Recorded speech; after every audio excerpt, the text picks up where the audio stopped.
Alright, this is a stepper motor I had that went bad, and I just took it apart for the heck of it. I haven't taken one apart in many years, and it's no good, so I just thought, well, I'll do it anyway.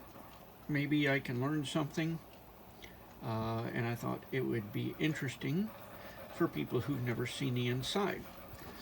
So here's the inside. These are your coils around the outside that pulse. This is the stator, and each one of these is a magnet, and they're ever so slightly offset from each other. That's how you increase the number of steps. Then there's a little bushing, and then a bearing in the back end here. And then on the front, same kind of thing, another bushing and a bearing, and that bearing sets in down in the bottom there. And that's basically it. The you can see here, this is the magnet. But the problem is as soon as you pull this out, you've destroyed it, because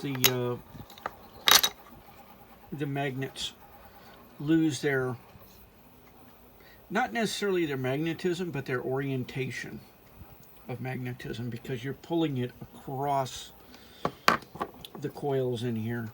Supposedly there's a special device you can put in around this that's like aluminum, like a sleeve, that you can slide in so that you can pull it out without affecting anything, but it's not even worth it. These are 20 bucks, brand new.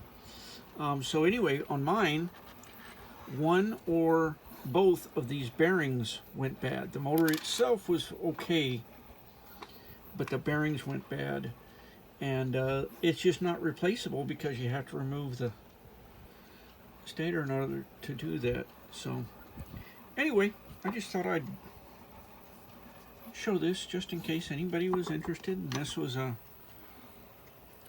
Prusa one, and it's from LDO Motors.